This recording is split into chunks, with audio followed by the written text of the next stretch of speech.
guys, and welcome back to my channel. I know it's been a good minute since I have sat down and filmed.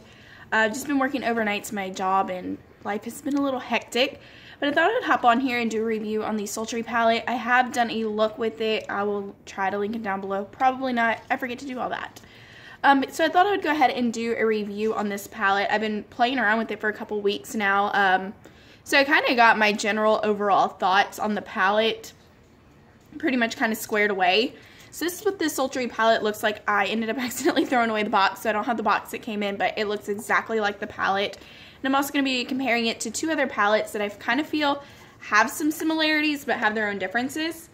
So the packaging is standard Anastasia packaging, however there's no velvet. This is just straight up glitter. It can get kind of dirty. I don't know if you can see like where my powder, like a cast where my powder has been sitting. But the glitter itself doesn't really tend to fall out. I mean, every now and then I catch like little flecks on my hand, but it's not like to the point like it's going to get all over your vanity, desk, drawer, bag, wherever you store your makeup. This one retails for $45, so this one is a $3 price jump compared to like Norvina, Soft Glam, Modern Renaissance, Subculture. Those all retail for $42. There are some things that I feel kind of contribute to that price jump. I mean, if that's like a drastic price jump to you, you may not want to get it, but $3 wasn't a big deal to me. I still wanted it. First off, I think it's the packaging. The packaging definitely looks like she put a lot more effort and time into this. It's absolutely stunning. It sits up on my IKEA drawers like that. I just think it's absolutely beautiful. I'm obsessed with the packaging. And also, if you look on the back, it tells you how much you're getting in here, and it has a net weight of 0.83 grams. I don't have my Modern Renaissance or Subculture or Prism down here to compare those. But looking on the back of these, Norvina, you are getting 0.71 grams. And in Soft Glam, you're getting 0.74. So it's kind of a little bit more product, which I think why she did it is this is limited edition. So once it's gone unless she decides to keep it. If somebody were to pick this up and make this their everyday palette, I tend to hit pan pretty quick on my Anastasia palettes. There's not a lot of product that goes into the pan. If you can see right here, in Fairy and in Glistening, I've kind of already hit pan. I've hit pan in a couple shades of my Modern Renaissance. Same thing with Subculture. I have not hit pan in Norvina yet, though. If somebody were to have this as their everyday palette, they're not going to want to hit pan like a month into having this. They're going to want to make it last, and none of these are singles except for I think one. One of them is featured in Soft Glam. We'll talk about that in a minute. So that could also contribute to it. There's more product in here versus all the other ones. This brand is a cruelty-free brand. It is not vegan. This has a shelf life of 18 months. It does come with the brush. The brush is made in China. The palette, however, is made in the USA. I forgot to grab the brush, but it's just a dual-ended brush. You find them in a lot of Anastasia palettes. So we'll go ahead and open it up. It is magnetic closure, so that's always really good. It seems like it's a pretty sturdy magnet, so you don't have to worry about it busting open if you were to travel. When you open it up, you do get a nice full-size mirror. All Anastasia palettes come with a nice full-size mirror, and these are what these shadows look like. They are absolutely stunning. When I saw her reveal this palette, I was kind of excited because I don't really own a lot of palettes like this. She said she wanted to make this an essential smoky eye palette, and she said a lot of people were complaining about warm tones. And I was one of those. I'm like, every single palette that comes out is just oranges and yellows and reds. Don't get me wrong, those are absolutely stunning. I love my warm tones, but I have so many warm tone palettes, like they all look the same at this point. So she made this the Sultry palette. So if you look at it, this is overall a fairly neutral palette with a little pop of coral over here in the corner, which we'll talk about that corner in a second. So when you look at it, it's overall fairly neutral and fairly cool tones. If cool tones do not speak to you, like you just think they look ashy on you, you don't think you're going to play around with them, then definitely skip, because this is definitely a cool tone to neutral palette. You get the standard 14 shadows in here, and you get a wide variety of shimmers and mattes. You get, I believe, 7 mattes and 7 metallics. She claims that this is the same formula like the Modern Renaissance. It's her same intense formula. I love Anastasia shadows in particular. When I do makeup on clients, I tend to always bring an Anastasia palette with me. It is just my go-to. So when you look at it, like I said, you get 7 metallics, 7 metallics, and 7 mattes. Overall, it's a pretty decent layout. Like, there's nothing really I can say The layout is absolutely gorgeous. I think it's very cohesive. However, when you come over here to this little corner over in here, I feel this is where it kind of gets, I was kind of like, what? And I thought it was just me, and like watching other people talk about it, I'm like, I'm glad I'm not the only one that sees it. Over here you get a yellowy beige, which is probably good for like different skin tones. I just feel like this one is, I don't know, we have like we have twig down here, like I don't know, I feel like we don't need that one, but then again, who am I to say? That's just my opinion. And then we get this nice coral color. I personally do like it. At first when I looked at it, I was like, what? Like, how am I going to use this with these? And I started playing around with it more, and I'm like, I actually kind of like it. I have it kind of blended out in my crease today, and it just offers like this beautiful like pop of like warmth into a look. Another one that I just feel like we could just do without is Slate. Slate is just this gray color.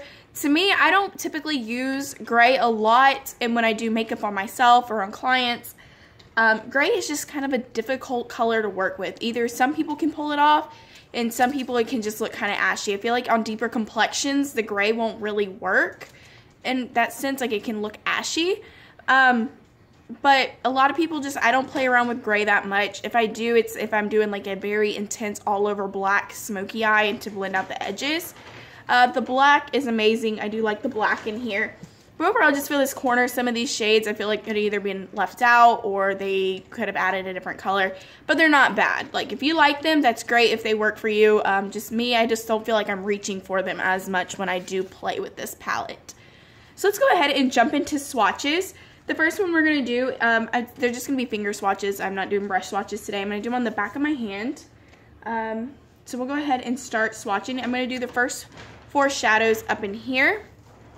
So the first ones we have is Fresh, Pearl, Steampunk, and Rose Quartz. I have Rose Quartz on the outer half of my lid. Fresh is just a nice cream shade that's fresh. It's absolutely beautiful on the brow bone if you want a brow bone matte highlight or to set your lid. And then we have Pearl. I have Pearl in my inner corner. It's just this beautiful like champagne-y pearlescent color. It literally looks like a pearl. And then we have Steampunk, which is like a nice cool tone bronzy gold. Absolutely gorgeous on the lid. I love this one. You can definitely see the shine. These are very high impact shadows. The next one was Rose Quartz. Rose Quartz is kind of like a beautiful pale pink rose gold. That one was definitely a little bit harder to work with in the sense there was some gold flecks, the micro glitter. And I felt when I used the brush, when I used it on a brush dry, I just got the gold flecks on my eye. The pink really wasn't showing up. I felt like I had to douse my brush in Fix Plus to get it to lay down really smooth and really get that rose pink to really shine through. But once I got it wet and I managed to layer it, it was absolutely beautiful. I don't know if you can tell, like it just has this beautiful, nice, pinky gold reflect. It's absolutely beautiful on the lid. The next one we got is Ember, Bloom, ooh, Bloom is kind of dry, Birch, and Cinder. So Ember is kind of like a deep brownish gold. It is really, really pretty. Bloom is that beautiful coral color. This one is definitely kind of drier. Anastasia mattes tend to be very soft and creamy. This one was very dry, but it's absolutely gorgeous. It's really, really pigmented. It does have a lot of fallout, but that's really typical with an Anastasia shadow. They're just so soft. But overall it was really good. Birch is kind of weak. It's more of like a light transition shade. It's an okay shadow. I don't tend to use, if I'm using this palette, I tend to go for another shade we're going to be swatching next when I use this palette, but it's a really pretty shade. Next is Cinder, and Cinder is just a beautiful copper. That was a bad swatch. It's just a beautiful copper, really pretty on the lid. I need to grab a towel real quick to wipe these off, and I'll be right back. Alright, so we got a towel, we're ready to go. The next 4 is Twig, Teak, Dystopian, and Cyborg. So Twig is just a very nice mid-tone taupey brown. I love using this when I am working like with this palette. I do use it as a transition shade a lot. However, I'm going to talk about one shade that I in particular really don't like working with it. Next is Teak, and Teak is just a nice true bronze. This is absolutely beautiful. It's like a metallic chocolate brown. Absolutely stunning. Next is Dystopian, which is a deep cool tone brown. Whenever I use this with Twig, like if I'm really trying to like really smoke out that outer corner or smoke out the crease, It can lean more towards a black, like a blackish gray, like the gray really comes out. But whenever I like use it with another shadow in here, besides Twig, like another shadow from another palette, it leans more towards a chocolate brown. Like it looks like a chocolate brown in the palette. I don't know if you can tell on camera, but like when you swatch it, it kind of looks like a really nice cool tone brown. But when I use it with like another shadow, it does tend to lean towards a chocolate brown. So just be aware of that whenever, it's kind of with any shadow, like if they're really close together in color scheme, they can tend to muddy together. So just be aware of that. Next is Cyborg, which has to be my favorite shadow in this palette. It's just a nice like silvery champagne color. It's kind of weak when you use it dry, but once you use it wet, you get this really nice high shine impact foiled. I used it all in the outer inner half of my lid, and I mixed it in with some rose quartz, like kind of blend them together. It looked absolutely stunning. So that is the last 4, and then the next 2 is Slate and Noir. Noir is featured in the Soft Glam palette. We'll do a kind of a comparison in a few. But Slate is that nice gray color. It is really pretty, but I just don't use it as much. Grays just don't really pull good on my skin tone. But it is absolutely pretty, and when I have tried it, it blends out really nice. It was a good shadow to work with. And next is Noir, which is the matte black. This is probably one of the blackest blacks I own. It is a really easy black to work with. It blends out beautifully. Just be aware it is definitely very, very, very pigmented. So if you are a beginner, just be very careful when you pick up this palette. That black can be hard to work with if you're not used to working with really pigmented shadows. It can get messy very quick. I feel like I just need to touch my brush slightly just to get that black to work. So those were the swatches. Overall, all of them swatched really, really nicely. You do get some kick up in the pan. I don't know if you can see that over here. You do get quite a bit of kick up, but it's not as bad as Subculture. I don't mind kick up in the shadow. I'm going to end up dipping my brush back in there and using it up anyway. But if you do use this palette, I'd recommend doing your face makeup last, just because the fallout can get pretty messy. So let's go ahead and just talk about like my overall thoughts. Some pros and cons. The pros, the shadows themselves work to the best of their abilities. Most of them perform the way they look in the pan. They're all very pigmented. They blend out nicely. The metallics, I typically use all my metallics wet, so that's not a big deal for me. The packaging is absolutely stunning. They knocked it out of the ballpark with this packaging. It's beautiful. It feels pretty sturdy. It has some weight to it, so it doesn't feel cheap. Just some cons to it. Some of the shades, I just don't feel like they need to be in here, but that's just my personal opinion. Some people might love some of these shades. The metallics kind of can get a little chunky, but a lot of metallics do. My recommendations, like I said, is to use them wet if you don't want them really chunky. Some of them just kind of put like a glitter overlay on the eyes. But if you use them wet, you're guaranteed to get that impact that you want, if you want that impact. Overall, I would recommend this palette if it does speak to you. Like I said, if it doesn't speak to you, if you're like, I don't do smoky eyes, I'm not a cool tone lover, I would rather stick to the warm tone trend or neutrals, then I wouldn't recommend it. You do have a lot of neutral shadows in here, and I feel you could get some everyday looks, like to wear to work or to school. But overall, this palette does lean towards, like the name says, a very sultry, smoky eye. Kind of to compare it to some of the other ones, I have Soft Glam and Norvina. These are the other two they released earlier this year. Soft Glam was first. This is what Soft Glam looks like. You can tell it gets shown some love. I love using this. I used this a lot during prom for some of my clients when I did prom makeup. Overall, this palette is very, very natural, very warm tone, very soft, very glamorous. You can get some everyday looks out of this. I know a lot of people told me they use this as their everyday palette, and I have recommended it to some people. It does also come with a brush, so does Norvina. But you can also get some nice smoky eyes, like you can smoke out with Mulberry or Noir or Cypress Umber, and you get some golds, some reds, and some pinks. And then we have Norvina.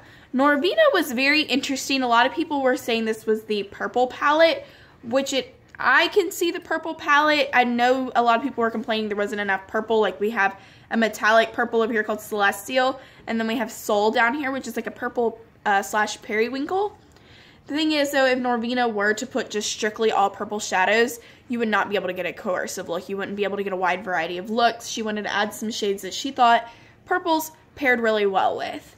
To me, this one is definitely more of the complex one to work with, just in the sense this has some really like oddball colors out here. Like you have Celestial, Love, Soul, Drama. Like you have some neutrals in here, but it's kind of like if you were a beginner and you've never really done makeup before, and you pick this up to be your first palette, you're gonna be like, what goes with what? What can I pair with what? It can be a very complex palette. Like if you don't have that eye for color, like you're like, okay, I can pair that purple with this gold and this with this.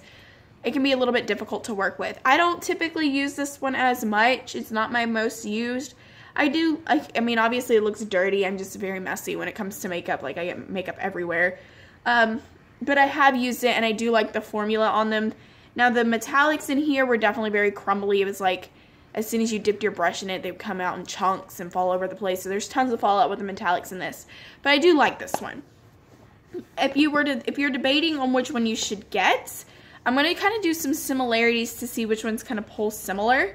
If you already have Soft Glam and you're thinking about getting Sultry, if you have both Norvina and Soft Glam and you're like, do I need Sultry, or vice versa. So this is what Soft Glam looks like and this is what Sultry looks like. They're kind of similar in some ways, but there are definitely some very keen differences. Sultry leans more towards the smoky eye. It's kind of like their sister palettes, if that makes sense.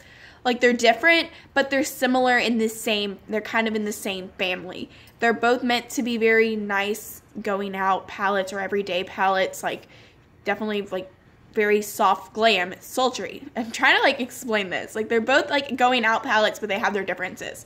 So we're going to kind of swatch some shades that I felt were kind of similar in here. The first one being Fresh from Sultry and Tempera from Soft Glam. Tempera was featured in the Modern Renaissance. So this is Fresh and this is Tempera. There's kind of some staining on my hand. We're going to kind of go down here. So that's Tempera. And that is Fresh. So Fresh definitely leans more, I kind of prefer Fresh on my skin tone. Tempera to me kind of leans very pinky white, whereas Fresh leans more yellow. That's kind of going to be personal preference based on your undertones. Fresh from Sultry Palette, the Sultry Palette looks better on my skin tone. It just kind of depends on what your skin tone is. They're very similar though. They're both cream colors. They're going to look very similar. Next we're going to do Rose Pink from Soft Glam and Rose Quartz from Sultry. So this is Rose Pink and this is Rose Quartz. Definitely can tell a difference there. Rose Pink is definitely more of a hot baby pink, like very warm, whereas Rose Pink is very cool. Nope, we got two more. We got Dystopian and Cypress Umber. Cypress Umber from Soft Glam was also featured in Modern Renaissance. So this is Dystopian and that's Cypress Umber. They're both chocolate browns. Cypress Umber definitely has more red, whereas Dystopian is more like a black undertone. They're going to look similar on the eye. Like if you had Soft Glam and you're trying to follow a tutorial with Sultry, obviously you're not going to be able to use all the shades, but if you were to have to use that Cypress Umber, you won't be able to tell a difference. Then we have the two Noirs. So this is Noir from Sultry, or Soft Glam, and this one's from Sultry. They're both blacks. To me, though, the one from Sultry definitely looks more black. There might be a formula, like a differentiation on the formulation, just because Soft Glam is supposed to be softer and Sultry is supposed to be darker and sultry.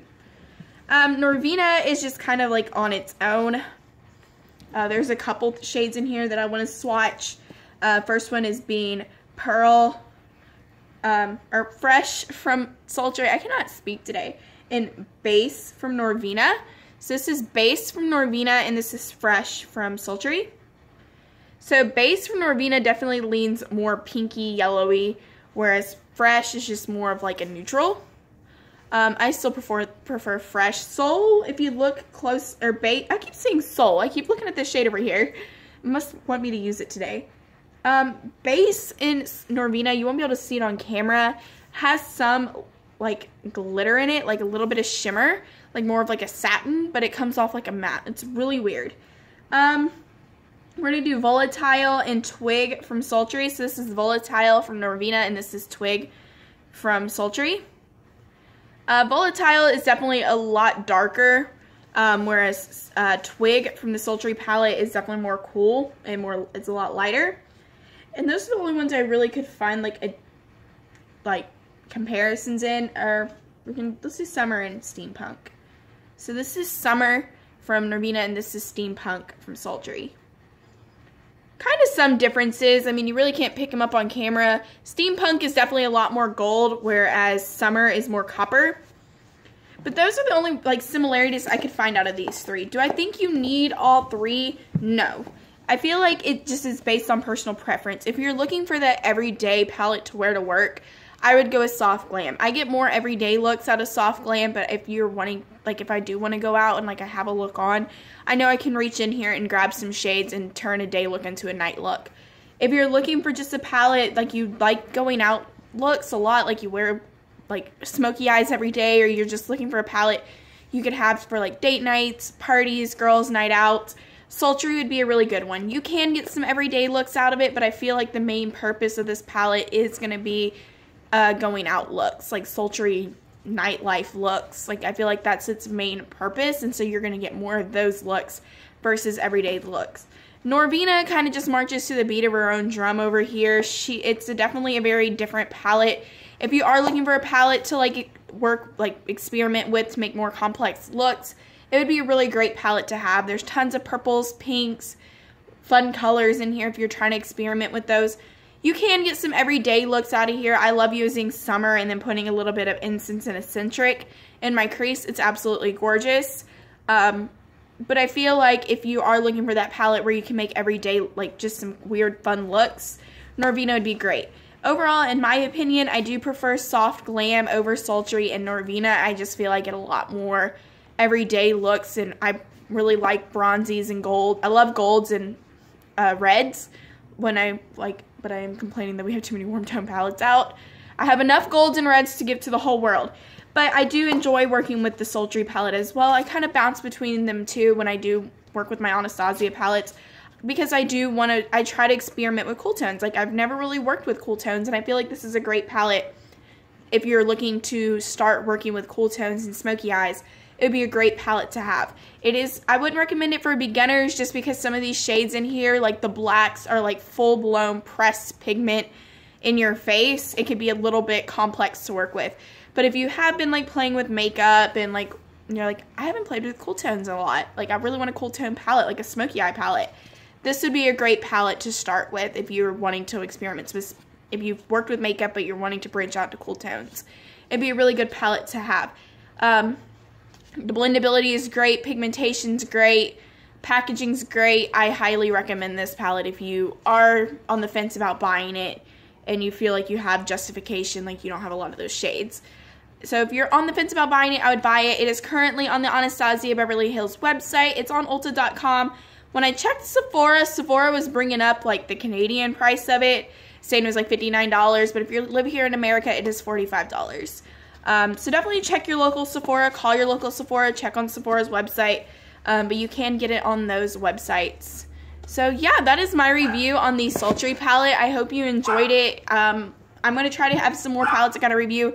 I ended up getting the Naked Cherry, and I got the Too Faced Gingerbread Spice palette, and then I have some cheaper drugstore palettes I've been wanting to review because I feel like I just do high-end on here. But yeah, I'll see you on my next video. Bye!